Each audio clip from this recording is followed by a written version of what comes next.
guys ang lugar na dati na naming napuntahan. Pero ngayon, nagtataka ko ito na parang padami ng padami ang mga kahoy na patay na. At saka dito guys, meron ditong lake. Dati, ang daming mga ducks na naglalango yan. Pero ngayon, umunti na rin yung tubig. Kunti na rin na nakikita kong mga ibon. Ito yung paligid. Kasi dati binaha ito. Mataas na baha, kaya nagkandamatay. Siguro yun ang cause ng pagkamatay nitong mga punong kahoy na to. Ayan. Mga nakatayo pa siya.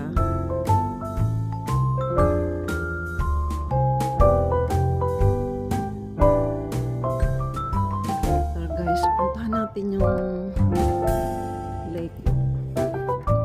Sinasabi ko. Ito ang aking alaga. Ayan, nang ano pa siya.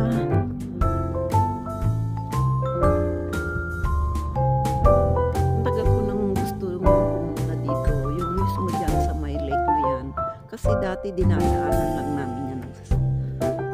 Pag kami naalis or napunta dito, tinatanaw ko lang. Pero ngayon, eto, nandito kami. Nandito ako pala. Kami ng aking aso.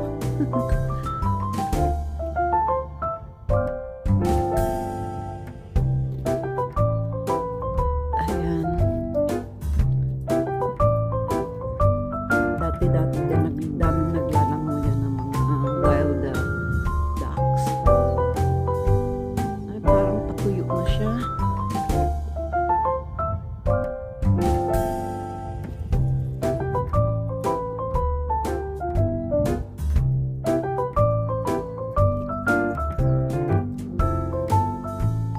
Sarap namang kahuyin ng mga kahoy na yan. Sarap pang gatong. Kaya guys, dito ang daming paggatong pag nagka-camping. Kasi libre naman yung kuhanin eh. Lalo na yung mga nakaano na. Yung mga nakahiga ng kahoy. Mas mandali kuhanin. Kaya kung may namang nagka-camping, may mga dalang mga chinso kasi ang dali lang kuhanin, lagariin lang nila. Ayan guys, nandito na ako. Ito maganda sana itong puno. Ayun, wala siyang ayun na yung ibon.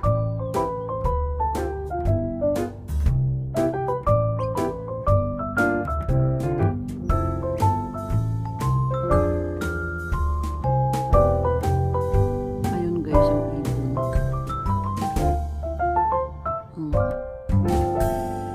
Nakadungaw siya. Cute. Cute ng kulay.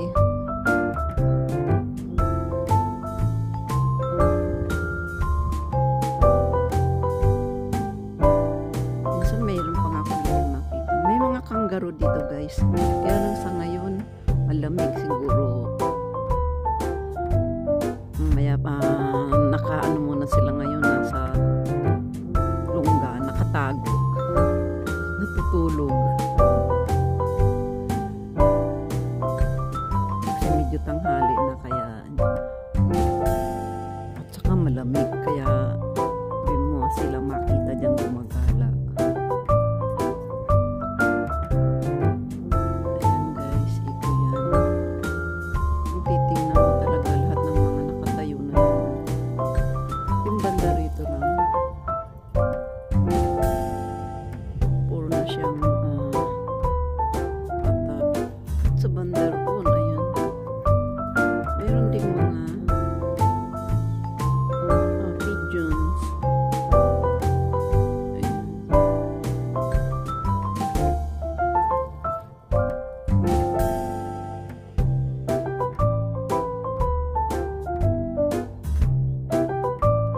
Lalakad pa tayo dito.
Ayan. Ayan, umalis na.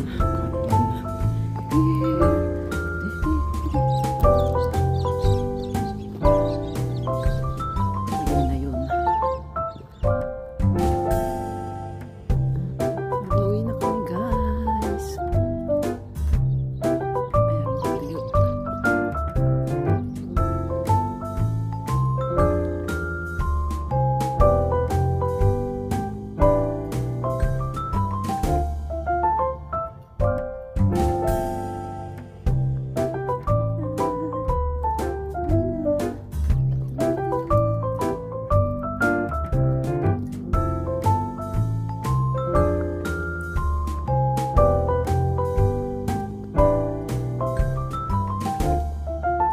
Ang dami ng mga tulugan.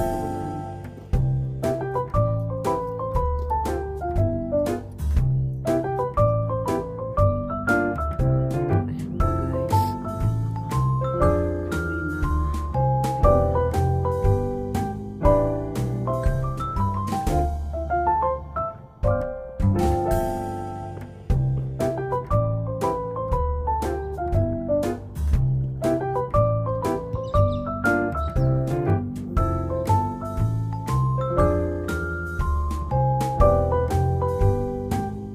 Ang daming ibon.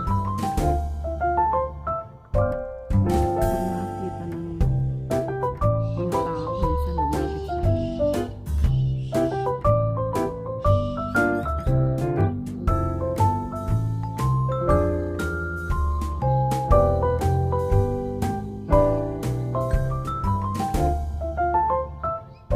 Ayun, meron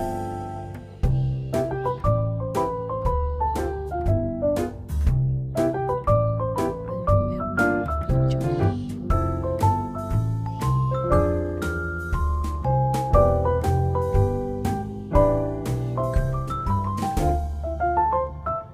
Video.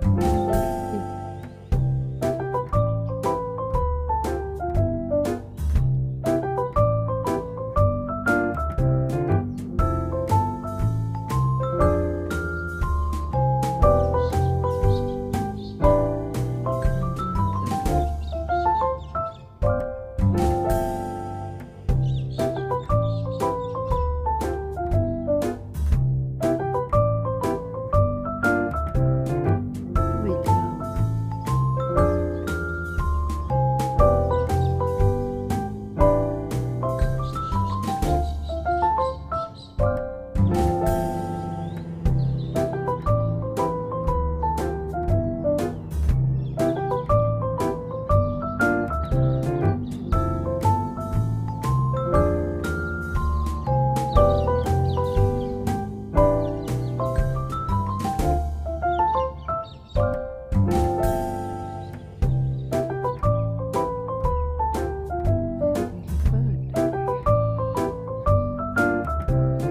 Thank you guys for watching.